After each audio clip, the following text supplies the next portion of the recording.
بسم الله الرحمن الرحيم. واعلموا أن ما غنمتم من شيء فأن لله خمسه وللرسول ولذي القربى واليتامى والمساكين وابن السبيل إن كنتم آمنتم بالله وما أنزلنا على عبدنا يوم الفرقان يوم التقى الجمعان والله على كل شيء قدير. إن أنتم بالعدوة الدنيا وهم بالعدوة القصوى والركب أسفل منكم ولو تواعدتم لاختلفتم في الميعاد ولكن ليقضي الله أمرا كان مفعولا ليهلك من هلك عن بينة ويحيى من حي عن بينة فإن الله لسميع عليم.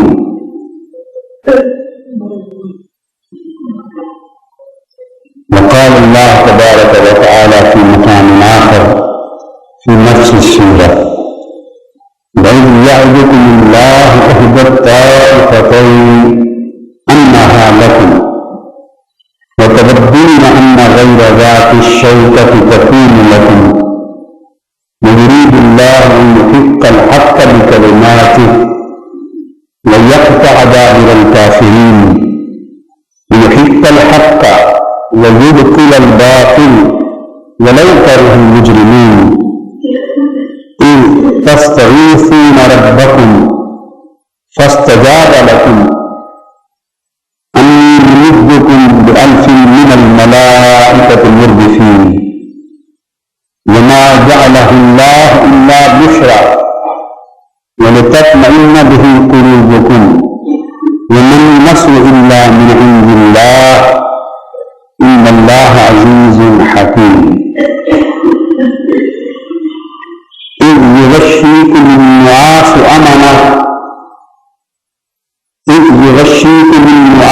أمنة منه وينزل عليكم من السماء ماء ليطهركم به ويذهب عنكم رجس الشيطان ليربط على قلوبكم ويثبت به الأقدام. إذ يوحي ربك إلى الملائكة أني معكم فثبتوا الذين آمنوا سألقي في قلوب الذين كفروا الرعب فاضربوا فوق الأعناق واضربوا منهم كل بنان. صدق الله مولانا العظيم.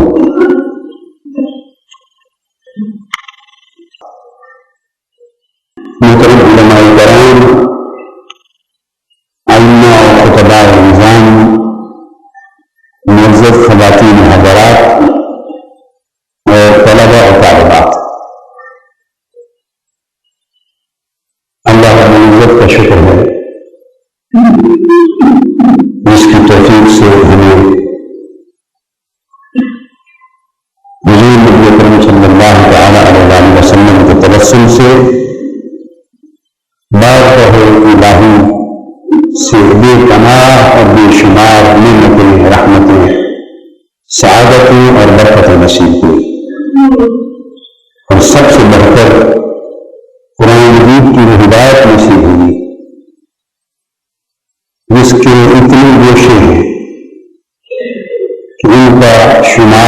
حساب نہیں کیا جا سکتا۔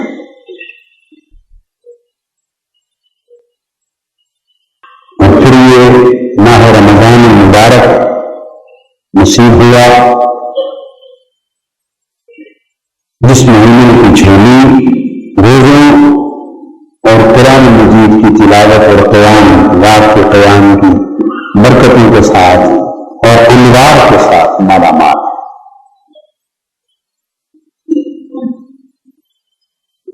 پرسوں 17 رمضان المبارک گزری ہے،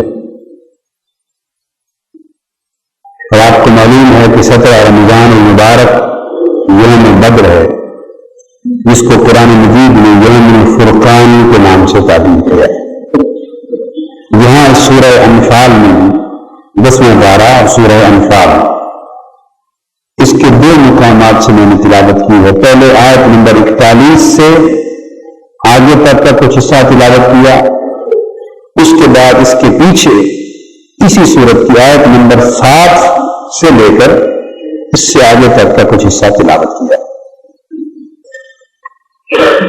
ترتیب مضمون کے نظم کے اعتبار سے بنائی تلاوت۔ اللہ رب العزت نے ارشاد فرمایا، اور 10واں پارہ یہیں سے شروع ہو رہا ہے، وَاعْلَمُوا، اور مسلمانوں تم جان لو کہ جو کچھ مال غنیمت تم کو حاصل ہوا اس میں سے 5واں حصہ اللہ اور اس کے رسول کے واسطے اور قرابت داروں کے واسطے اور یتامہ کے واسطے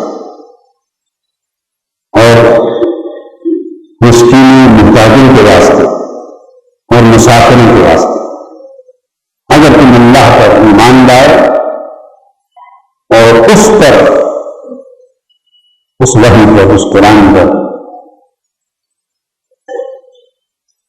ہم نے اپنے مقرر بندے پر یوم فرقان، حق اور باطل کے درمیان فرق کرنے والا دن، اس یوم فرقان کو نازل فرمایا،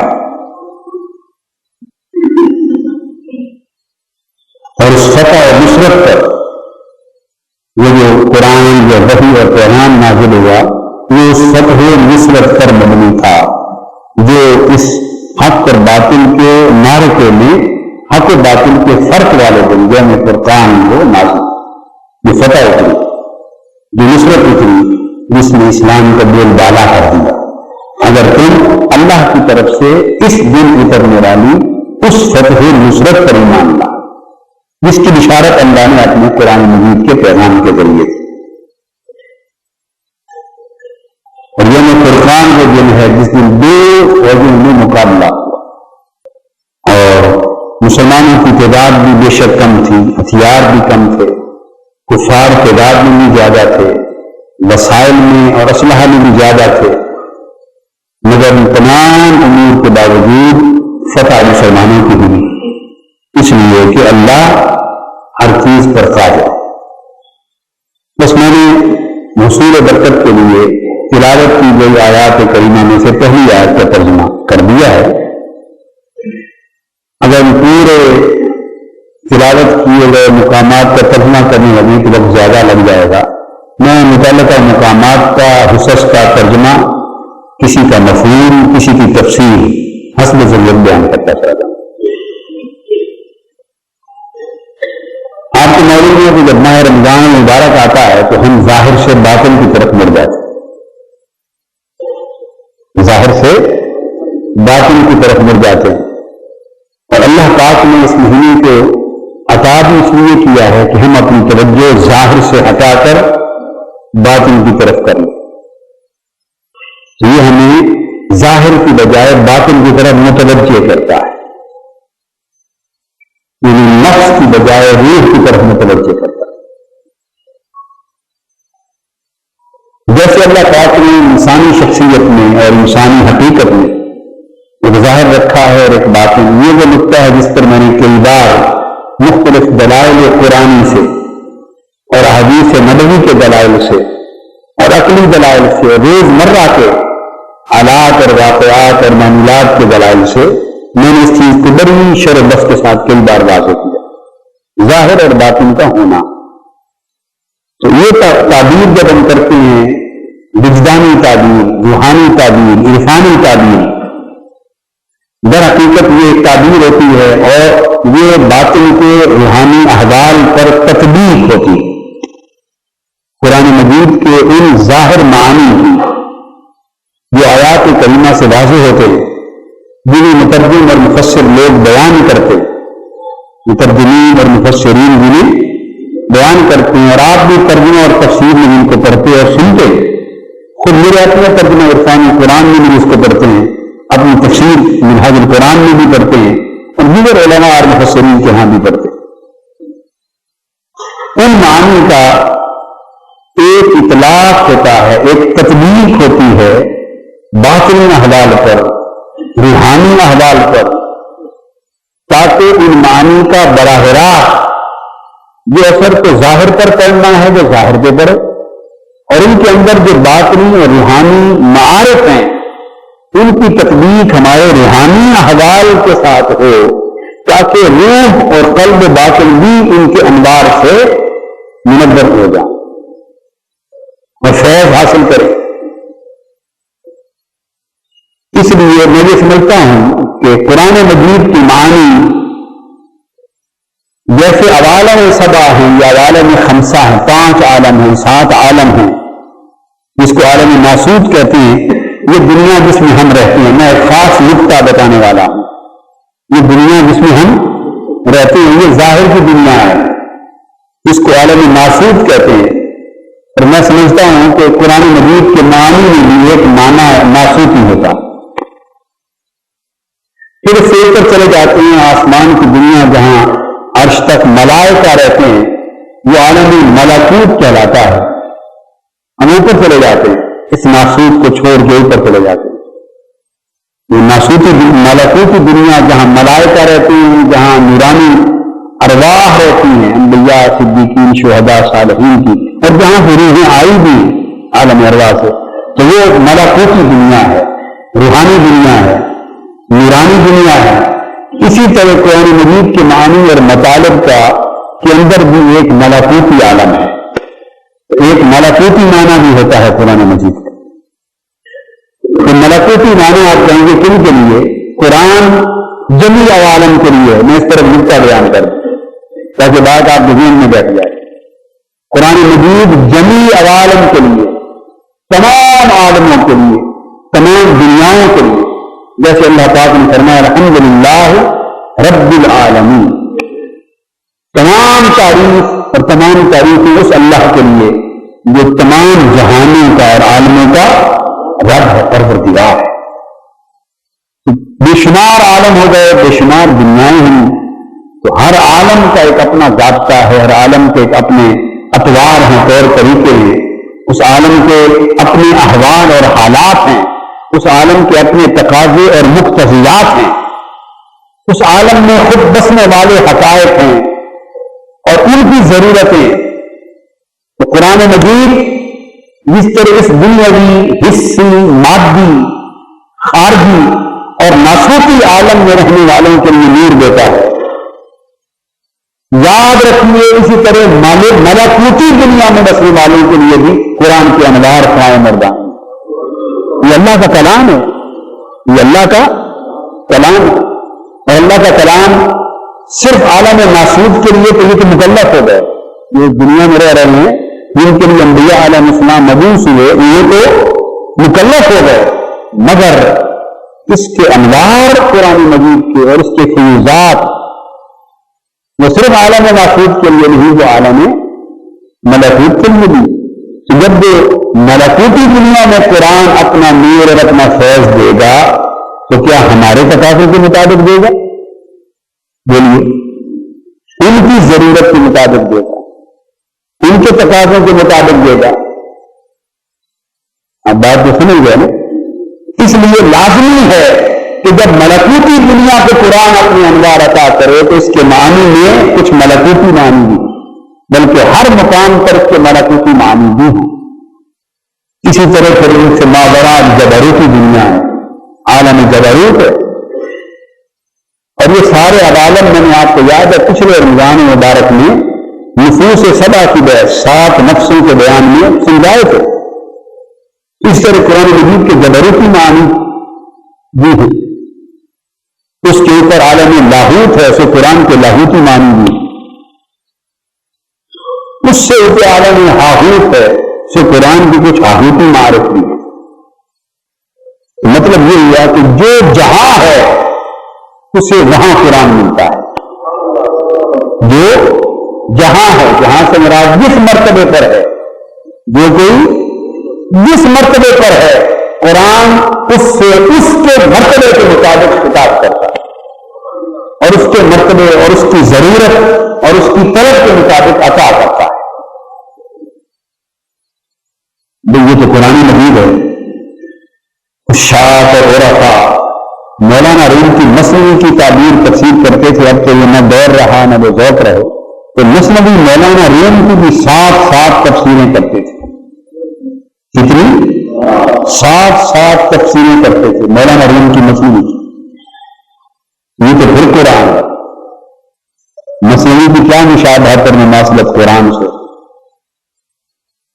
تو عارفوں کے کروڑہ کلام ہوں تو قرآن مجید کی عظمت کی درد کو بھی نہیں پاتے. تو قرآن مجید اللہ کا کلام، لہٰذا جتنے عالم ہیں اتنے معانی اور معارف اور اتنی جہتیں ہیں اس کے انواع، اور اسی قسم کے فریضات نکلتے ہیں. یہ میں نے ایک دلیل دے دیا. اسی طرح آپ کی بات اور آسان کر کے سمجھا دوں، کیونکہ آپ سمجھ سکتے ہیں کہ ہم تو عالمی میں چلے گئے. آپ کہیں گے ہم تو ناسود سے اوپر جا ہی نہیں سکے. ناسود میرے کیا خبر ملکوت میں کیا ہے، جبروت میں کیا ہے، لاہوت میں کیا ہے، اس میں اوپر کی سمجھ نہیں آئی. تو آئیے میں اس بات کو ایک اور جہت سے بھی سمجھا دیتا ہوں. اپنے جسم پہ غور کریں. اب میں ان عالم کے حوالے سے نہیں اور اصطلاحات کے حوالے سے بھی نہیں، سادہ بات کرتا ہوں. آپ اپنے جسمانی ضرورت کو دیکھ لیں تو کیا آپ کی صرف پیاس کی ضرورت ہے؟ نہیں، آپ کہیں گے پیاس کے ساتھ بھوک کی ضرورت بھی ہے. پھر بس سب ضرورتیں کھانا پینا مل جائے تو پوری ہو جاتی ہے جسم کی؟ نہیں، آپ کہیں گے جسم دیکھنا بھی چاہتا ہے تو دیکھنے کی ضرورت بھی ہے، سننے کی ضرورت بھی ہے، چکھنے کی بھی ضرورت ہے، سونگنے کی بھی ہے، چھونے کی بھی ہے. یہ ساری ضرورت انسان کے جسم کے ظاہر میں. اگر یہ ضرورتیں پوری ہو جائیں اور انسانی جسم کو اور کچھ نہ ملے تو کام چل جاتا ہے؟ بولیے. نہیں، آپ کہتے ہیں کہ یہاں بھی کچھ ہے، یہاں بھی کچھ ہے. اب میں بھی کچھ عمرہ کر کے آئیں کہ میرا تو کچھ نہیں. آپ سب کا تو ہے، آپ سب کا تو ہے یا نہیں؟ وہ کہتے ہیں کہ یہاں بھی کچھ ہے، لیکن عقل ہے. عقل کی بھی اسی طرح حواس ہے. تو پھر عقل کی ضرورتیں شروع ہو جاتی ہیں، سوچنے کی، فکر کی، ذہن کی، تخیل کی، تصور کی، سوچ وچار کی، عقل و تفکر کی، تدبر کی، اس کی تخیل کی، تصور کی، اس کی بھی ضرورتیں شروع ہو جاتی ہیں. تو پھر ان ضرورتوں کو پورا کرنا چاہیے کہ نہیں؟ اگر پوری نہ ہو تو انسانی جسمانی زندگی ناقص رہ جاتی ہے. لہذا ظاہری جسمانی آزاد کی ضرورتیں پوری کی، حواس کی، پھر عقل کی. اگر عقل کی ضرورتیں بھی پوری ہو جائیں اور دل کو تسکین نہ ملے، میں آپ کو ظاہری زندگی کی بات کر رہا ہوں، دل بے چین رہے، ہر وقت مضطرب رہے، دل کو سکون نہ ملے، تو کیا آپ اس زندگی میں مطمئن ہوتے ہیں؟ چاہتے ہیں ٹھیک ہے جی، آنکھ کان بھی زبان سب کچھ سلامت ہے، خدا کا شکر ہے.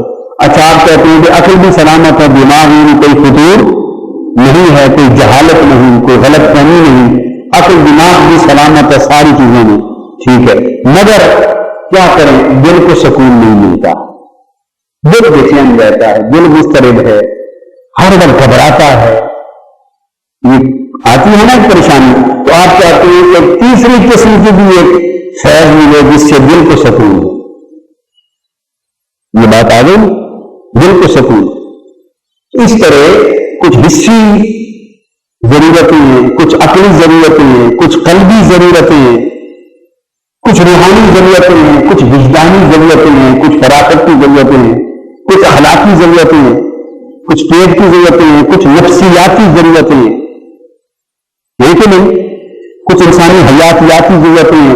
پھر آپ معاشرے میں چلے جاتے ہیں تو کچھ آئلی خاندانی ضرورتیں ہیں، کچھ سماجی معاشرتی ضرورتیں ہیں. پھر آپ ریاض کی سطح پہ اونچا چلے جاتے ہیں. اونچے گئے تھے نا 7 عالموں میں گئے تھے نا، تو اپنے من کے اندر بھی بے شمار ضرورتیں ہیں. پھر آپ اپنے اندر سے نکل آئے، باہر نکلے تو خاندان کی ضرورتیں آ گئی، نیا عالم شروع ہو گیا. پھر اپنے گھر بار سے خاندان سے نکلے، محلے اور معاشرے میں آ گئے، تیسرا عالم شروع ہو گیا. معاشرے سے اٹھے، پھر ملکی اور ریاستی سطح پہ ضرورتیں آ گئی. اس میں اقتصادی ضرورتیں ہیں، اس میں عدالتی ضرورتیں ہیں، اس میں سیاسی ضرورتیں ہیں، آئینی ضرورتیں ہیں، اور ان کے عالم میں چلے گئے. اور جب قوم بن گئی تو اس کی پھر بین الاقوامی ضرورتیں شروع ہو گئی، ایک اور عالم شروع ہو گیا. تو بولیے اسی دنیا میں انسان کی ضرورتوں کے کتنے عالم ہیں یا نہیں؟ من کے اندر بھی بے شمار عالم ہے اور من سے باہر بے شمار عالم ہے.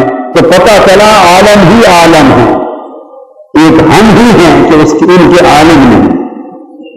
عالم تو بے شمار ہے، کیا ہمیں ان کا علم نہیں. اب تو پتہ چل گیا نا. لہذا ہم قرآن مجید سے کیا توقع رکھتے ہیں؟ ذالک الکتاب لا ریب فیہ ھدی للمتقین. سراپا ہدایت ہے قرآن. کیا توقع رکھتے ہیں؟ صرف ظاہری جسمانی حصی ضرورت پوری کرے اور عقلی اور دماغی اور فکری ضرورت پوری نہ کرے. کرتا ہے یا نہیں کرتا؟ کرتا ہے. اگر قرآن عقلی ضرورت پوری نہ کرتا تو عقل والے ایمان کیسے لاتے؟ کچھ اس کے معنی اور مطالب وہ ہیں جنہوں نے ہمارے ظاہر کو، جسمانی ظاہر کو فائدہ پہنچایا. کچھ اس کے معنی معارف، مطالب اور انوار و برکات ایسی ہیں جن میں ہماری عقل کو، دماغ کو، فکر، تدبر، تخیل اور تصور کی صلاحیتوں کو اور ان کی ضرورتوں کو فائدہ پہنچایا، ان کو ہدایت دی. پھر آگے بڑھے اس کے کچھ انوار و معانی ایسے ہیں جن میں ہمارے قلب کو فائدہ پہنچایا، روح کو فائدہ پہنچایا، وجدانی فائدہ دیا، نفسیاتی دیا، اللہ کا. حتیٰ کہ کتابیں لکھی گئی ہیں کہ جو مریض ہیں، کیا وہ جو جسمانی امراض ہیں، جیسے آپ ڈاکٹرز کے پاس جاتے ہیں اور ہارٹ اسپیشلسٹ کے پاس جاتے ہیں، کارڈیالوجی ہارٹ کا پرابلم ہوتا ہے، جی گردے کی تکلیف ہے، جی پھیپڑے کی تکلیف ہے، کسی کو میدے کی، پیٹ کی تکلیف ہے. آپ امراض کے لیے ڈاکٹر کے پاس جاتے ہیں نا، کسی کو سر میں تکلیف ہے تو اس کے لیے طرح طرح کے علاج ہیں، الگ الگ نسخے ہیں. تو کتابیں لکھی گئی ہیں اور اہل اللہ تو یہ ہمیشہ سے کرتے ہی تھے. اہل اللہ تو یہ کرتے ہی تھے. اب تو اہل علم نے بھی کتابیں لکھ ڈالی اور بے شمار لکھ ڈالی کہ مختلف امراض کے لیے پرانی آیتیں ہیں بطور شفا کے. کچھ آیتیں پڑھو تو شفا ہو جاتی، کچھ آیتیں پڑھو تو سینے کی شفا ہو جاتی، کچھ آیتیں پڑھو تو آنکھوں کی شفا ہو جاتی، کچھ آیتیں جو پڑھنے سے دل کی شفا ہوتی ہے، باقی جو پڑھنے سے کانوں کی شفا ہوتی ہے. بعض آیتیں ہیں بچہ دودھ نہیں پیتا، ان کو پڑھ کے پھینکنے سے دودھ پینے لگ جاتا ہے، ماں کے پستان کی شفا ہو جاتی ہے، یا بچے کے عطشان کی، اس کی بھوک کی، پیاس، اس کی پیاس کی شفا ہو جاتی ہے. آپ کے میں بعض آیتیں ہیں بچہ روتا ہے، ساری رات ماں کو جگاتا ہے تو پڑھ کے پھینک کے اس کی شفا ہو جاتی ہے. یہ دم کیا ہوتے؟ دم کیا ہوتے؟ اس دم میں جو خم آتا ہے وہ اسی قرآن مجید کی برکت سے تو آتا ہے، اسی اللہ کے کلام سے آتا ہے. تو آدمی کا کچھ نہیں، اس کے لب ہلتے ہیں، وہ پڑھتا ہے اللہ کا کلام، ڈوبتا ہے، کسی کا فائدہ جاری ہو جاتا ہے. مگر فرق یہ ہے کسی کی زبان سے قرآن کی آیات کا فائدہ جاری ہوتا ہے، کسی کی زبان سے جاری نہیں. یہاں فرق آ جاتا ہے. فائدہ اس آدمی کا نہیں ہے، برکت اسی قرآن کی ہے، خیر اسی قرآن کا ہے. مگر کوئی کرے تو زبان سے جاری نہیں ہوتا، کوئی کہے تو زبان سے جاری ہوتا. ابھی ہر بات سے آگے بات نکلتی ہے، موضوع سے نہ ہٹ جائیں. آپ کہیں گے یہ کیا وجہ ہے کہ ایک زبان سے جاری ہوتا ہے قرآن کا خیر، دوسرے کی زبان سے جاری نہیں ہوتا؟ اس کی وجہ کیا ہے؟ ایک بڑی سادہ بات ہے. آپ بلوچستان میں چلے جائیں، سوات میں چلے جائیں، پہاڑی علاقے میں چلے جائیں، زمین کے نیچے مسلسل پانی بہ رہا ہے، زمین کے نیچے مسلسل پانی بہ رہا ہے. جہاں پتھریلی زمین ہے وہاں سے چشمہ نہیں ٹوٹتا، جہاں ملائم خاص زمین آتی ہے وہاں سے اسی پانی کا چشمہ ٹوٹ پڑتا ہے. تو جن کے قلب پتھر کی مانند ہیں ان کی زبانوں سے قرآن کے فیض کے چشمے جاری نہیں ہوتے، اور جنہوں نے اپنے دلوں کی زمین کو نرم اور ملائم کر لیا ہے جب وہ کرتے ہیں تو ان کی زبان کے چشمے جاری ہو جائے. تو ہر چیز جس کی سمجھ نہ آئے اللہ نے اس کی سمجھ زمین پہ رکھ دی. ہر چیز جس کی سمجھ نہ آئے اس کی سمجھ اللہ نے زمین کے مشاہدات میں رکھ دی ہے، اندر بھی رکھ دی ہے، باہر بھی، قدم قدم پہ رکھ دی ہے. مگر وہ سمجھ بھی سمجھ والوں کو آتی ہے، یا سمجھ والوں کو آتی ہے یا سمجھ والوں کے پاس رہنے سے آتی ہے. فَاسْأَلُوا أَهْلَ الذِّكْرِ إِن كُنتُمْ لَا تَعْلَمُونَ. اللہ نے فرمایا تمہیں اگر سمجھ نہ ہو تو جو ذکر والے ہیں ان سے سمجھ لیا کرو. کیا ذکر کہتے ہیں یاد کو؟ کیا معنی ذکر کہتے ہیں عربی میں؟ کسی کو کہتے ہیں یاد، یعنی جو یاد والے ہیں ان سے سمجھ لیا کرو. سبحان اللہ. جو یاد والے، کیا مطلب زیادہ حافظہ؟ لیکن کا حافظہ اچھا بھولتے نہیں ان سے سمجھ لیا کرو؟ نہیں، یاد والے جو اللہ کی یاد میں رہتے اور اللہ ان کی یاد میں رہتا ہے، اور جو اللہ کی یاد میں رہتے ان سے پوچھ لیا کرو. کیوں کہ ان سے معانی معرفت کے چشمے اگلتے رہتے. تو یہ آپ کو میں نے بعض مثالیں دیے کہ نقطہ سمجھا دیا کہ قرآن مجید کی یہ بات اس لیے بتائی کہ یہ نہ کہے کہ یہ تو واقعہ تو غزوہ بدر کا ہے جی. یہ تو غزوہ بدر مدینہ طیبہ سے 80 میل دور فاصلے پر پیش آیا تھا، اور اہل مدینہ اور اہل مکہ مسلمان اور کافروں کی جنگ نہیں تھی. اور قرآن مجید میں ذکر کے 17 رمضان مبارک میں ہونے والی اس جنگ کا جو حق و باطل کے پہلے معرکے کا کیا ہے. قاضی صاحب نے کیا وفاق کے اندر بھی مچ میں ڈال دیا، یہ اندر لے گئے، یہ کیا کر دیا. یہ جو بات بعد میں سوال اٹھنا تھا میں نے اس کا جواب پہلے دیا. میں نے اس کا ایک بدر باہر ہے، ایک مارکہ بدر اندر، ایک مارکہ بدر اندر بھی، مگر ہم سمجھ نہیں گئے. ہم حق اور باطل کا ایک مارکہ اندر بھی ہر وقت بتا. اب اس کی جو روحانی تطبیق ہے، روحانی اور عرفانی تطبیق، عرفانی تعبیر، روحانی تطبیق وہ کر رہے. اسی غزوہ بدر کے جو معانی اور معارف ہیں ان سے اقتصاد فیض کرتے ہوئے قرآن مجید کے کلام سے اللہ پاک فرماتے ہیں مسلمانوں جان لو انما غنیمتم من شیء، جو مال غنیمت کی بات کرو تمہیں حاصل ہو اس میں سے 5واں حصہ، تو 5 حصے کر دیے گئے، تبھی 5 حصہ بنا 5واں.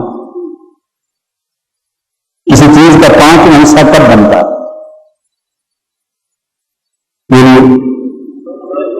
اگر 10 حصے ہوں تو آپ اس میں 5واں حصہ بناتے ہیں. اگر آپ کہیں کہ 10 میں سے 2 5واں حصہ جو بھی ایک حصہ بنا کے 2 کر کے 5 حصے بن گئے تو 5 حصے بنائے، ورنہ اس میں سے 5واں حصہ اللہ اور اس کے رسول کو دیا، اور پھر آگے رشتے داروں کی باقی بات. یہ تمہاری غنیمت کی بات ہے. اب یہاں روحانی تطبیق کے اعتبار سے جو نقطہ ہمیں سمجھایا جا رہا ہے اہل ایمان کو، وہ یہ فرمایا جا رہا ہے کہ جان لو اے مسلمانوں، یعنی جو روحانی قوا ہیں ہمارے اندر، روحانی قوتیں، وہ جان لیں کہ جو تمہیں مال غنیمت نصیب ہوتا ہے، یعنی مال غنیمت نفع نصیب ہوتا ہے، فائدہ نصیب ہوتا ہے، اللہ کے دین سے، وہ شریعت سے فائدہ نصیب ہوتا ہے. کہاں سے؟ اللہ کے دین اور شریعت سے، اسلام سے فائدہ نصیب ہوتا ہے. اور فائدہ وہی ہے جو مبنی بر اسلام ہو، جو مبنی بر شریعت ہو. اور 5واں حصے کا جو اشارہ ہے، 5 حصے اس سے مراد اللہ نے اس شریعت محمدی اسلام کو 5 حصوں میں تقسیم کر دیا ہے. ان کا نام ہے ارکان اسلام. کیا نام ہے؟ 5 حصوں میں تقسیم کر دیا ہے. ان کا نام کیا ہے؟ ارکان اسلام. بنی الاسلام علی 5. اسلام کو 5 ستونوں پر قائم کر دیا گیا اور 5 حصوں میں تقسیم کر دیا. اس میں توحید رسالت کی شہادت ہے، اس میں اقامت نماز و صلاۃ ہے، اس میں ایتاء زکوٰۃ ہے، اس میں صیام رمضان کے روزے ہیں، اور اس میں حج ہے. سماج میں جو مال غنیمت حاصل ہوتا ہے، اس کی پہلی قاعدہ یہ لگایا کہ کوئی روحانی نفع، حقیقی نفع حاصل نہیں ہو سکتا شریعت کے بغیر. کون سی شریعت؟ جو 5 ستونوں پر 5 حصوں پر قائم ہے، اسلام پر قائم.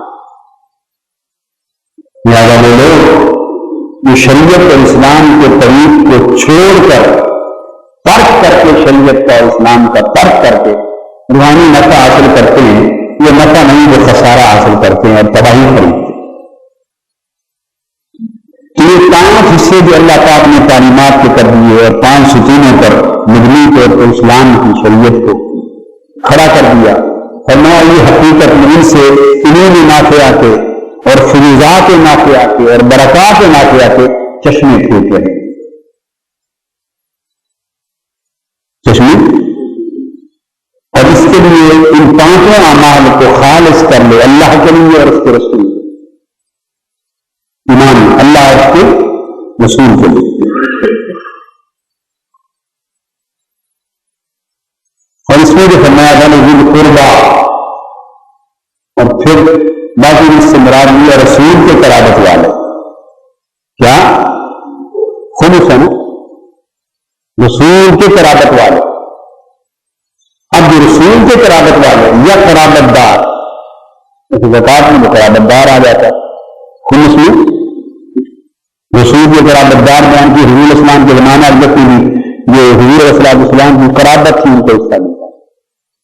رسول کے قرابت دار اہل بیت محمد صلی اللہ علیہ وسلم یا قرابت محمد صلی اللہ علیہ وسلم جن کو خمس میں حصہ ملتا تھا. فرمایا کہ توحید کو جو ارکان اسلام ہے، پورا جو جسم ہے، پورا جسم ہے، جس کو تمام اجزاء اور ارکان ملا کے جسم واحد بنایا، اس کا اشارہ توحید کی طرف.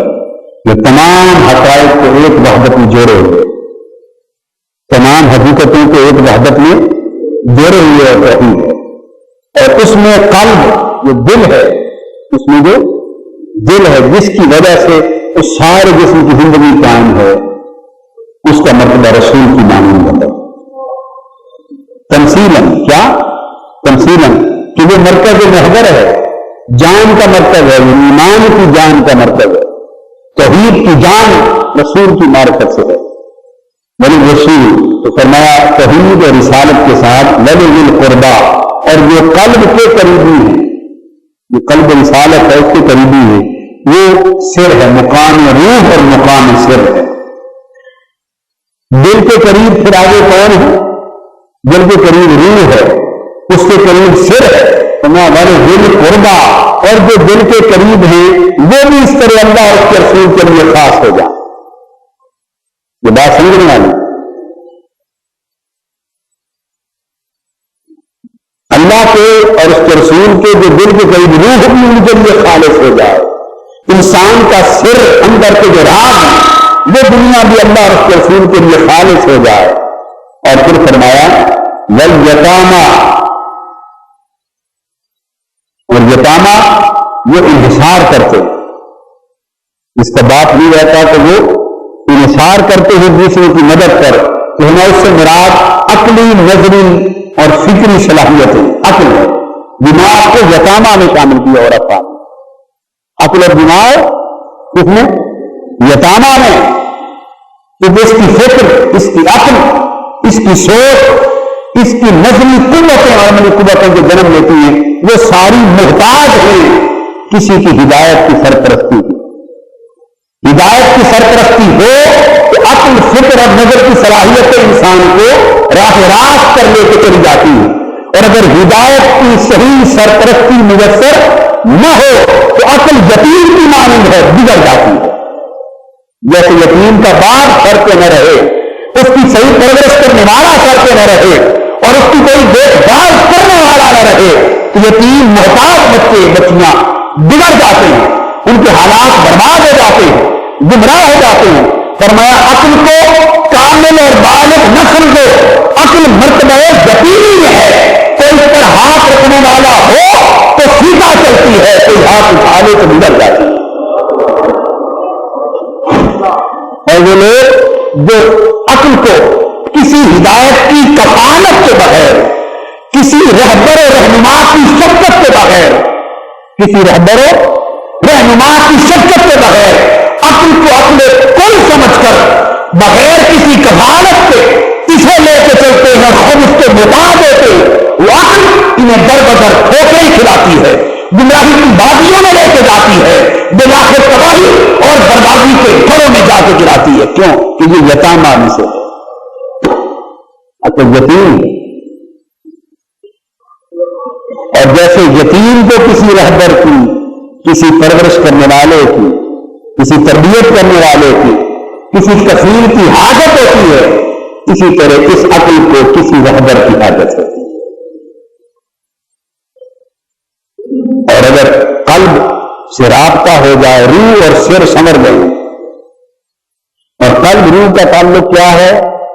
یاد رکھیں، قلب روح کا تعلق انسانی جسم، اگر روح کے قلب غالب آ جائیں، قلب روحانی ہو، وہ قلب روحانی ہو، نفسانی نہ رہے، قلب روحانی ہو جائے، نفسانی نہ رہے، تو جو قلب روحانی ہے وہ اس عقل کی سرپرستی کرتا ہے، اس پر شفقت کا ہاتھ رکھتا ہے، کیونکہ قلب روحانی کو روح کا فیض ہوتا ہے، روح میں اسرار الہیہ کا سر کا فیض ہوتا ہے، تو وہ قلب روحانی اس عقل کو فیض دیتا ہے، اس کی رہبری کرتا ہے۔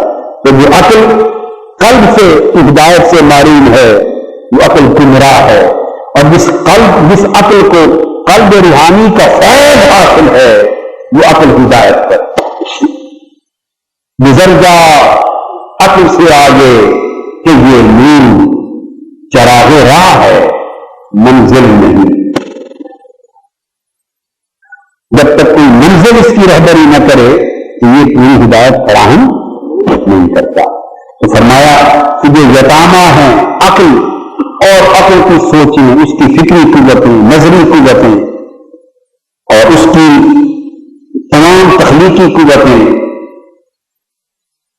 علمی قوتیں، یہ ساری کے سارے جو یتیم ہیں، یتامہ ہیں، فرمایا یہ بھی دل کے لیے خالص، اللہ اور اس کے رسول کے لیے خالص ہے، یعنی روح اور قلب کے لیے خالص ہے۔ روح جو ہے یہ توحید کا مرکز ہے، فیوزات الہیہ کا مرکز ہے، فیوزات الہیہ کا مرکز ہے، اور قلب روحانی وہ فیوزات رسالت کا مرکز ہے، فیوزات رسالت کا مرکز ہے۔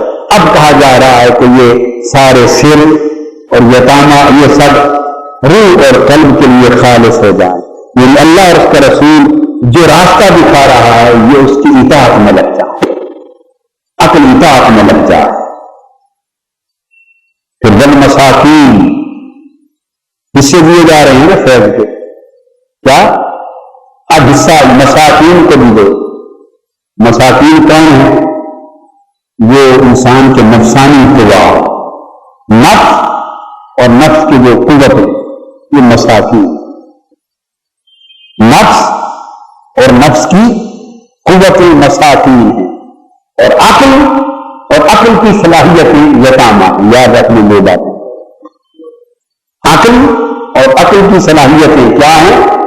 یتیم ہیں، اور نفس کی قوتیں صلاحیتیں تقاضے یہ مسکین مساکین، میں ان کو بھی فیض ملے تو نفس کو بھی اصلاح کرے اور اللہ اور اس کے اصول کی طرف لگا دے۔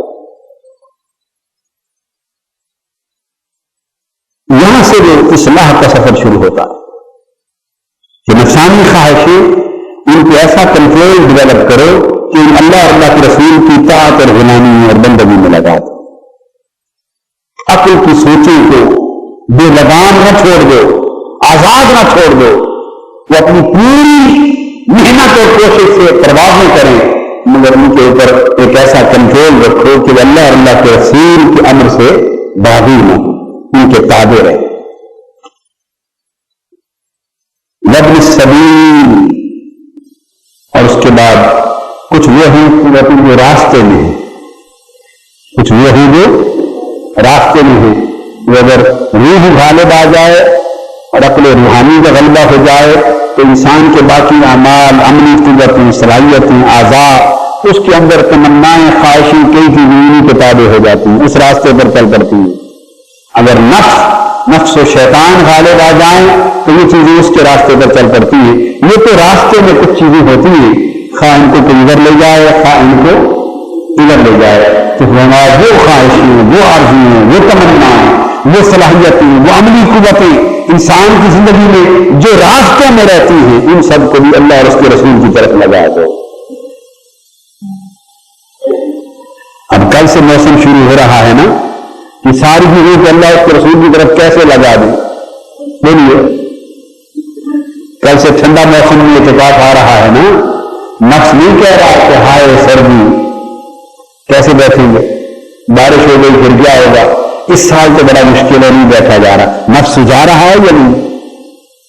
سجا رہا ہے نا. اور کسی کو سجا رہا ہے نفس، یار کاروبار بڑا مندا ہے، پہلے ہی حالات خراب ہیں، یہ پورے 10 دن چھوڑ کے دکان سے چلے جائیں کہ بڑی مشکل ہے. تو نفس نے اپنے کام سجانے کے شروع کر دیے ہیں. کیا سجانے کے شروع کر دیے ہیں. تو ادھر قلب روحانی بھی آوازیں دے رہا ہے. وہ کہہ رہا ہے کہ اگر ادھر کاروبار کا موسم مندا ہے، ان 10 دنوں میں ادھر کے کاروبار کا موسم بڑا چنگا ہے. یہ جو 10 دن کا موسم آ رہا ہے، یہ روحانی کاروبار کا، لوگوں ملکوتی کاروبار کا، جبروتی کاروبار کا اور لاہوتی کاروبار کا یہ موسم بڑا چنگا ہے. مرضی تمہاری منگے میں رہو، مرضی چنگے میں جاؤ. تو اب بلاوے شروع ہو گئے.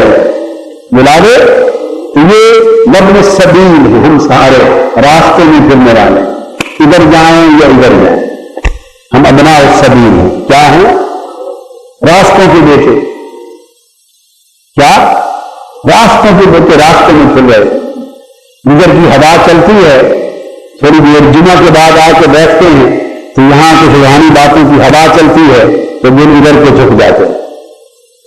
پھر گھروں میں چلے جاتے ہیں، پھر کاروبار پہ چلے جاتے ہیں، دوستی یاروں سے ملتے ہیں، گپ شپ لگاتے ہیں تو تھوڑی تھوڑی نئی ہوا ادھر کی آتی ہے، وہاں کی آندھیاں چلتی ہیں تو دل کا پتا اڑ کے ادھر چلا جاتا ہے. ہم دلی میں اڑتے تھے، ہم ابناء السبیل، ہمارا اپنا کوئی ٹھکانا نہیں، ہمارا اپنا کوئی ٹھکانا نہیں. میرا نبی نے کہا دل بدستا ہوا کہ حد بھی البراست، اپنے دل کو مضبوطی سے پکڑ لو، تھام لو. یہ ایک معنی. کئی معنی میں نے بتایا، مسئلے کے بھی کیے جاتے. ایک معنی دل کو ہاتھ میں تھام لو، اس کو ٹھکانے پہ رکھو، قائم رکھو. کیوں کہ ہوائیں چل رہی ہیں خواہشوں کی، نفسانی خواہشوں کی، شہوتوں کی، تمناؤں کی، آرزوؤں کی، ہرسوں کی ہوائیں، آندھیاں، جب تک طوفان چل رہے ہیں. اب تو طوفانی کا دور آ گیا، یہ دور فتن ہے. کبھی ہوائیں ہوتی تھی، کبھی ہوائیں ہوتی تھی، اب تو آندھیوں، جھکڑوں اور طوفانوں کا دور. آندھیوں، جھکڑوں اور طوفان. آندھیاں چل رہی ہیں، طوفان چل رہے ہیں. معروف کہتے ہیں کہ ان آندھی اور طوفانوں کے موسم میں لوگوں دل کو تھام لینا، کیونکہ اگر ادھر کی آندھی چلے گی تو دل خشک پتے کی طرح، خشک پتوں کی طرح اڑ کے ادھر چلے جائیں گے. ادھر کی ہوا آئے گی، اڑ کے خشک پتوں کی طرح ادھر چلے جائیں گے. تو یہ صحرائے حیات میں دل درختوں سے گرے ہوئے خشک پتوں کی طرح پڑے ہوئے ہیں اور آندھی ان کے اڑائے کی پھرتی ہے. یہ ابناء السبیل ہے، ان کا اپنا کوئی ٹھکانا نہیں. ان کا ٹھکانا ہے وہ جو سبز رہ گئے، ہرے بھرے رہ گئے اور درختوں سے جڑے رہ گئے، درختوں سے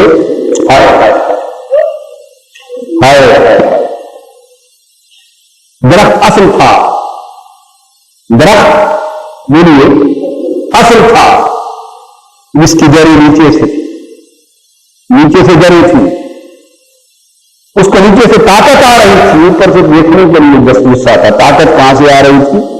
نیچے اصل تھا۔ بہت سے پتے اس درخت کی شاخوں پر لگے ہوئے تھے، بہت سے پتے لگے ہوئے تھے، آندھی آئی، ہوا چلی، آندھی آئی، جھکر آئے، طوفان آئے، کچھ پتے گر گئے، کچھ گر نہ سکے۔ کون سے گر گئے اور کون سے گر نہ سکے؟ جو خشک ہو گئے تھے وہ جھڑ گئے، آندھی کا حملہ ان پر کامیاب ہو گیا، اور درخت نے بھی کہا تو خشک ہو گیا ہے، تیرا مجھ سے کیا کام؟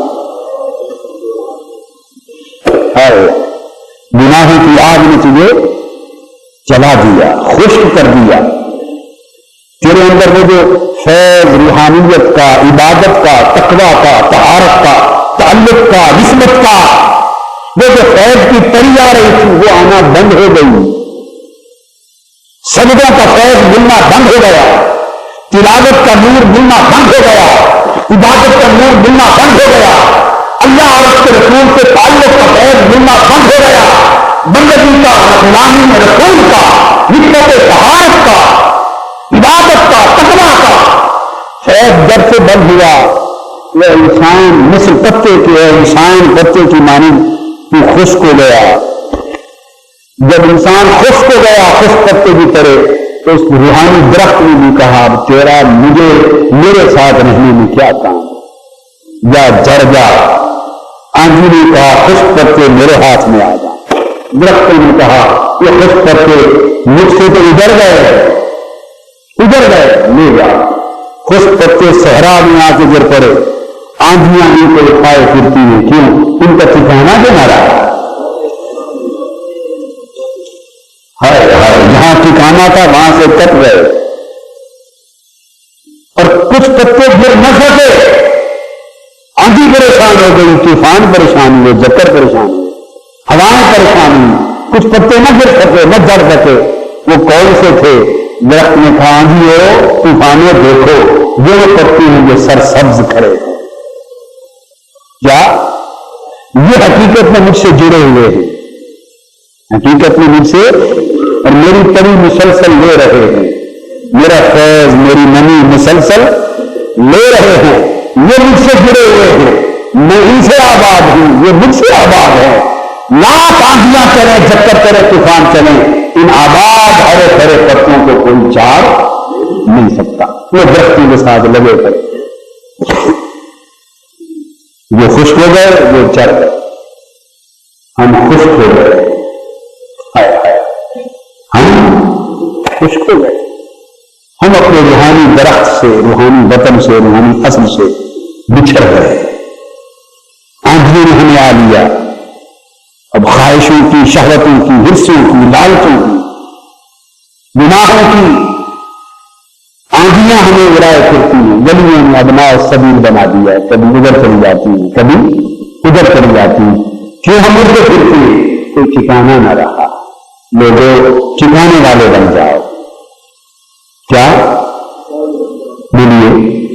ٹھکانے والے بن جاؤ، اور ٹھکانے کے لیے پیوستہ رہ شجر سے امید بہار رکھ، پیوستہ رہ شجر سے، ٹھکانا وہ درخت ہے، اصل کا درخت، اسی سے جڑے رہو، جہاں سے تری آتی ہے، وہ نمی تری پتوں کو ڈائریکٹ کبھی نہیں ملی، یہ بات بھی سمجھنا، پتوں کو ڈائریکٹ کیا مالی پتوں کو پانی دیتا ہے کہ وہ ہرے بھرے رہتے ہیں؟ بولیے، کیا مالی پتوں کو پانی دیتا ہے کہ ہرے بھرے رہتے ہیں؟ بولیے نہیں۔ آپ کہیں گے مالی شاخوں کو پانی دیتا ہے اور شاخیں پتوں کو بیچتی ہیں، تو مالی شاخوں کو پانی دیتا ہے؟ نہیں دیتا، شاخوں کو بھی نہیں دیتا، پھر کس کو دیتا ہے؟ شاخیں تنے سے لگی ہوئی ہیں، تنے کے نیچے جڑ ہے، مالی تو زمین میں پانی دیتا ہے، مالی کا پانی زمین دیتی ہے، زمین سے جڑیں لیتی ہے، جڑیں لے کر اپنا پانی اپنے حساب سے تنے کے ذریعے شاخوں اور پتوں تک پہنچاتی ہے۔ اس کو وابستگی اور تعلق کا فیض ہے،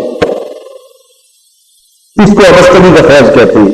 وابستہ رہ شجر سے امید بہار رکھ، یہ پتا درخت سے جڑا رہے، مگر اللہ کرے کہ درخت آباد، درخت اجڑا ہوا نہ ہو، آباد ہو، سرسبز و شاداب ہو، یہ پتے ان شاخوں درختوں سے جڑے رہتے ہیں، تو یہ پانی مالی کا پانی درخت کے تنے کو ملتا ہے، وہی چلتا ہوا پتوں تک بھی آتا اور پھلوں اور پھولوں تک بھی آتا، ان پر پھر آندیاں حملے نہیں کر سکتی۔ یہی بات اللہ پاک نے شیطان کو پہلے دن بتا دی، الا عبادک منہم المخلصین، اس نے کہا تھا فبعزتک لأخرجنہم اجمعین، اور اللہ مجھے تیری عزت کی قسم میں سب کو گمراہ کر دوں گا۔ اللہ نے کہا تھا خبردار جو مجھ سے جڑے رہیں گے ان پر تیرا حملہ نہیں چلے گا۔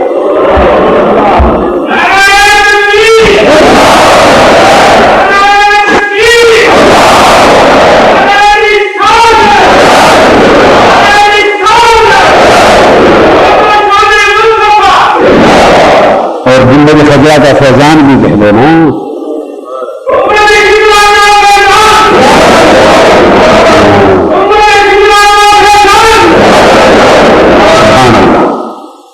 تو یہ فیض کے وہ چشمے ہیں، فرمایا ان سب کو سیراب کر لو اللہ اور اللہ کے رسول کے فیض سے، سب سیراب کر لو۔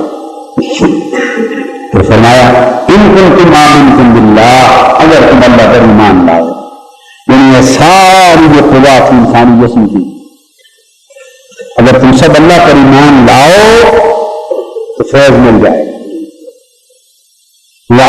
وما انزلنا علی عبدنا، اور پھر اس نصرت اور فتح نصرت پر فیض لاؤ جو ہم نے اپنے محبوب پر نازل کی تھی، اس دن اپنے محبوب پر نازل کی تھی، نازل تو فتح نصرت محبوب کو کی تھی، اور تم سب اقوا روحانی، اقوا جسمانی، اقوا عقلی، اقوا فکری، اقوا روحانی، اقوا نفسانی، یہ جو ساری صلاحیتیں اور قوت عقل اور دماغ کی اور نفس و خیال کی ہیں، اگر ساری سجدہ ریز ہو جاؤ اللہ کے حضور اور اللہ پر ایمان لاؤ اور اس فتح نصرت پر ایمان لاؤ جو صاحب زندگی خضرات ہوتی، یعنی اس فیض الہی پر ایمان لاؤ جو تاجدار کائنات پر آیا اور تاجدار کائنات کے مبارک قدموں کے توسل سے امت میں پھیلا۔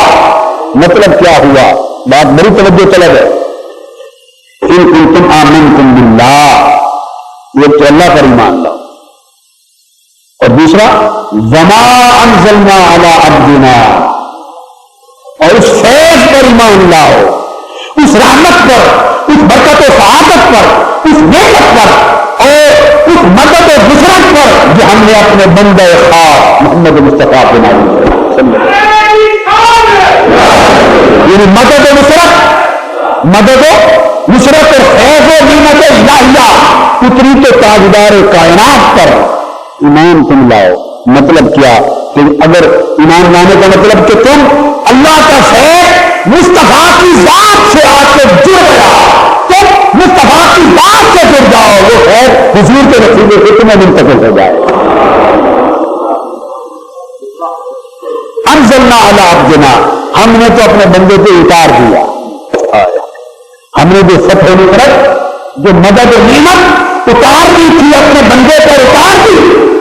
پتوں کو ڈائریکٹ نہیں ملتا، بات سن لیں، پتوں کو ڈائریکٹ پانی نہیں ملتا، ہم نے تو جو پانی دینا تھا، مالی نے جو پانی دینا تھا وہ جڑ کو دے دیا۔ وما انزلنا علی عبدنا، مالی نے جو پانی دینا تھا وہ اصل کو، آقا اصل ہے، آقا اصل اصول ہے، سب اصلوں کی اصل۔ مالی نے جو پانی دینا تھا اس نے جڑ کو دے دیا، پتے شور مچا رہے ہیں، مالی تھوڑا سا ہمیں بھی دے دے۔ یہ پتا بول پڑا، مالی کو ہم نے غلطی کی، قصور کیا، تھوڑا سا ہم کو بھی چھڑکاؤ کرو۔ دوسرا بولا وہ پانی دے دی، وہ بولی مالی تھوڑا سا ہمیں بھی پانی دے۔ مالی کہتا ہے نہیں، تمہیں نہیں، میں نے جس کو دینا تھا دے دیا۔ میں نے جس کو دینا تھا دے دیا. وما انزلنا علی عبدنا، اب تم اس سے جڑ جاؤ، تمہیں وہاں سے ملے گا. یہ ہے تحریک منہاج القرآن. تحریک منہاج القرآن نے اس دور میں اسی شعور کو تو بیدار کیا ہے. تو تم شور نہ مچاؤ، تمہیں الگ الگ نہیں ملے گا. تم اس شجرے سید محمد سے جڑ جاؤ، اس لیے جو دینا تھا مصطفیٰ کو دے دیا. تم حضور سے جڑ جاؤ، سب تمہیں منتقل ہو جائے گا.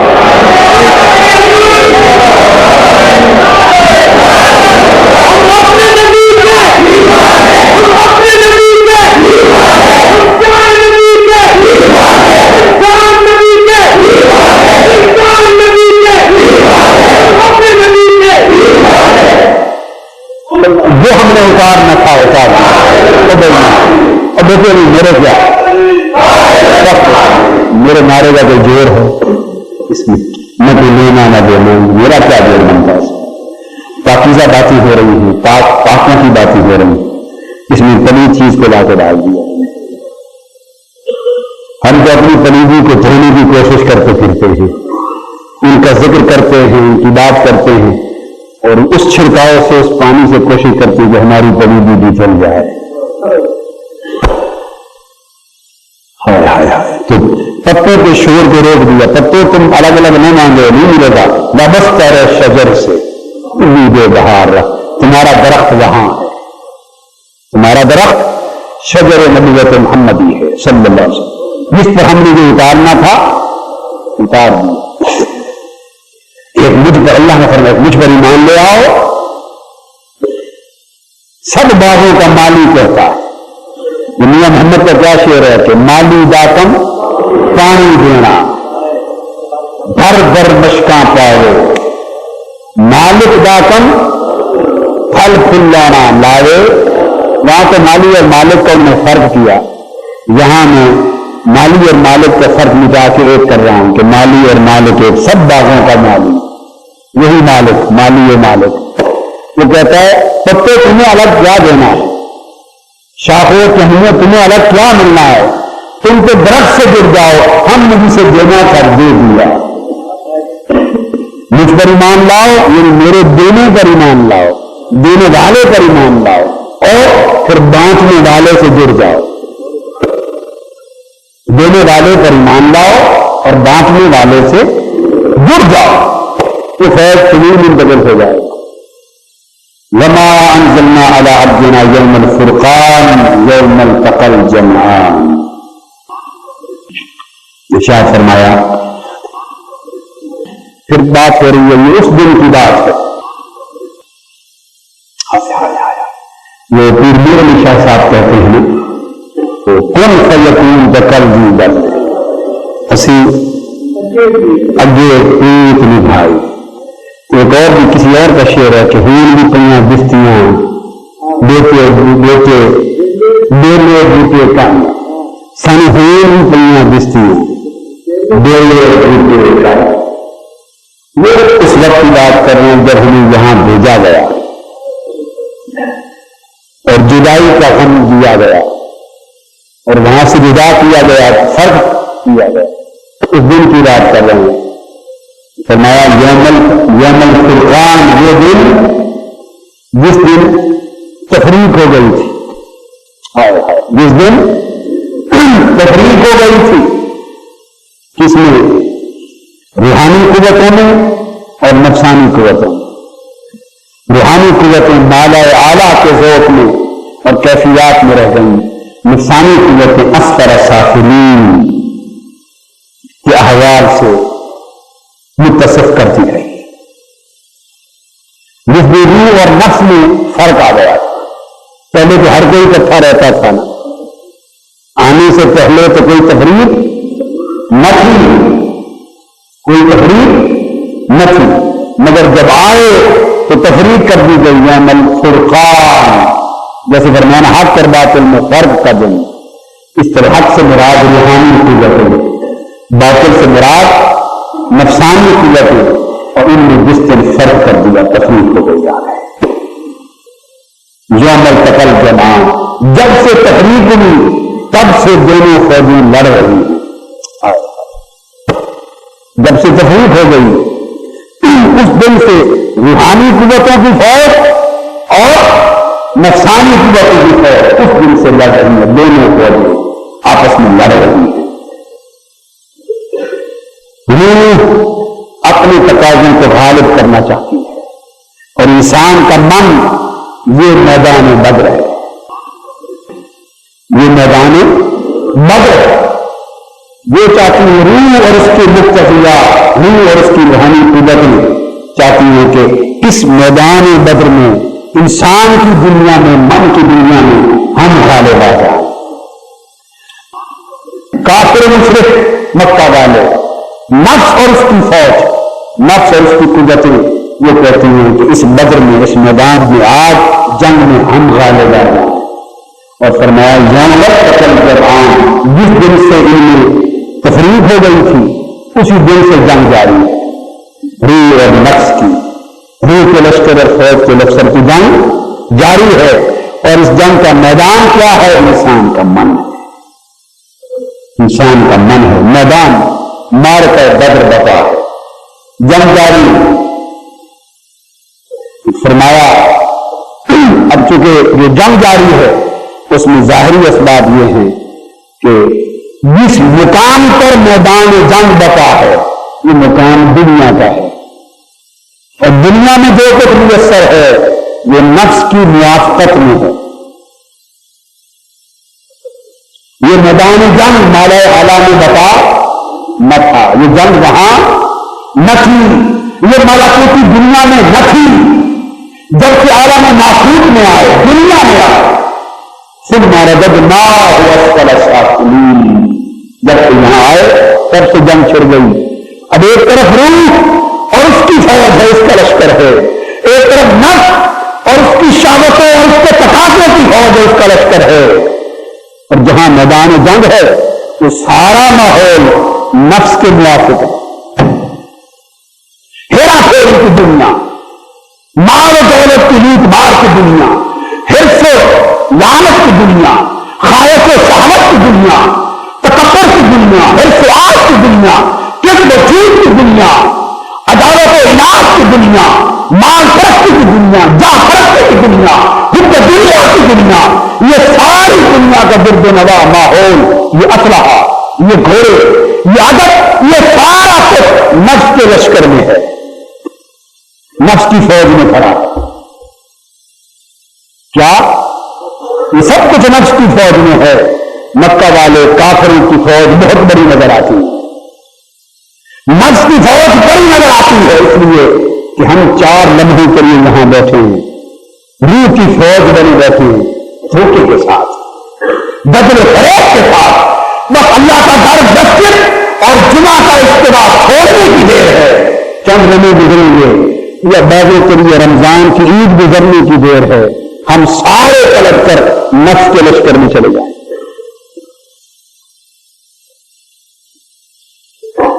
مجھے یہ بات یاد آ گئی، براہ راست اس کے ساتھ جوڑ نہیں مگر مثال بڑی شاندار ہے۔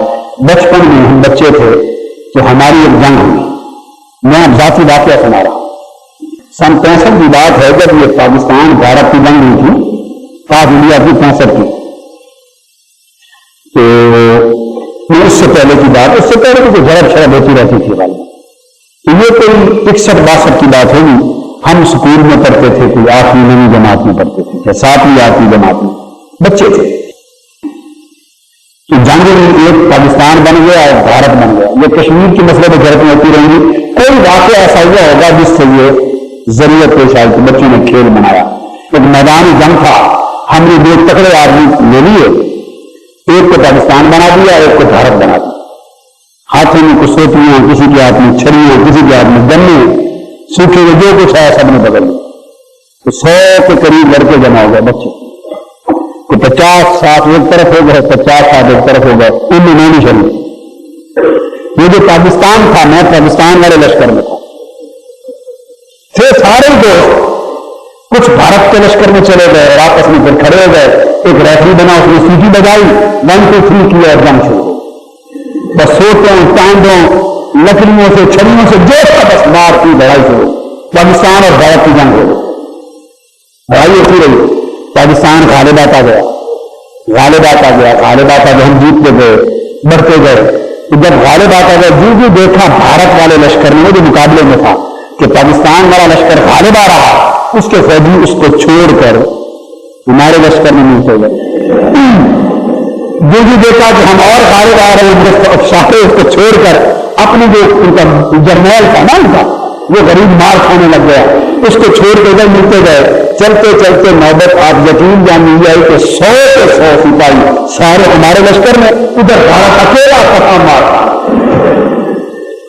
جب اکیلے تو وہ ٹانڈے سوٹیاں لگنے لگ جائے نا، ہاتھ کرے کرنے کے بعد میرے لشکر بھی باہر ہو گئے، مجھے چھوڑ گئے تمہارا، ہم جیت گئے. لڑائی یہ کیا تھا؟ بچوں کا کھیل تھا. ایک طرف روح ہے، ایک طرف نفس ہے. کچھ اس کی طاقتیں ہیں، صلاحیتیں ہیں، کچھ نفس کی صلاحیتیں اور قوتیں ہیں.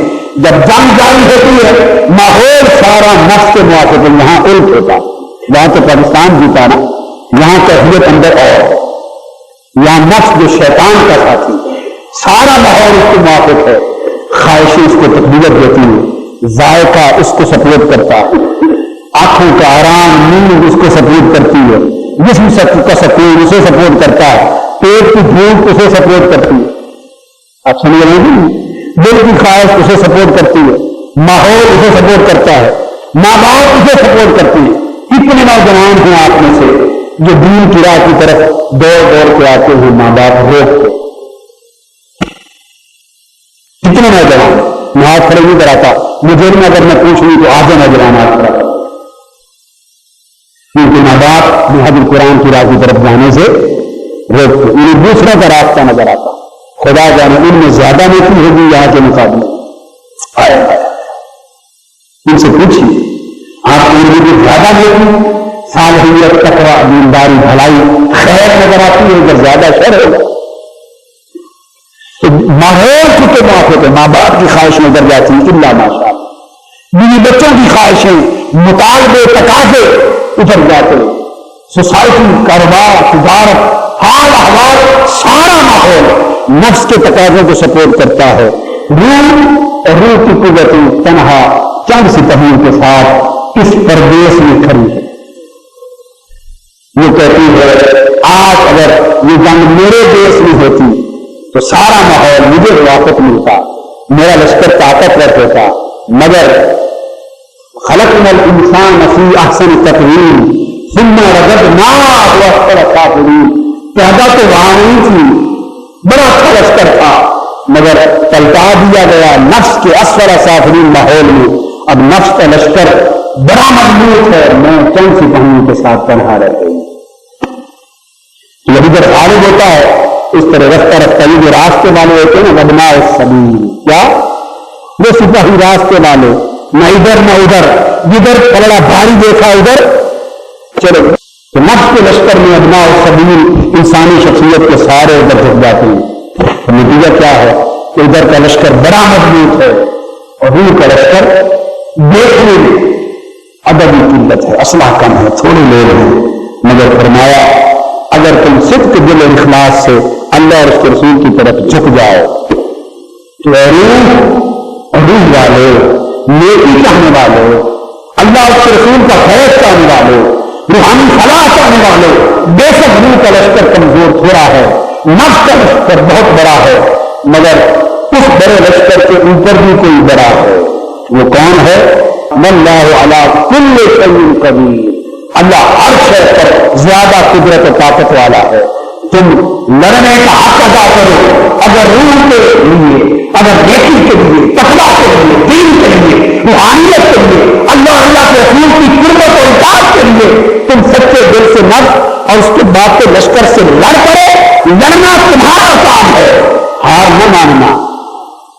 نفس کی خواہشوں سے ہار. نفس کہتا رہے سردی بہت ہے، اب تو اعتکاف چھوڑ دو. کاروبار میں مندا بہت ہے، اس سال کا اعتکاف چھوڑ دو. جواب آیا نفس بہلا رہا ہے. بے شک نفس کے بہلاوے میں باتیں بڑی اچھی نظر آتی ہیں، مگر تم ہار نہ ماننا، لڑتے رہنا. لڑتے رہنا تمہارا کام ہے، جتوا دینا واللہ علی کل شیء قدیر.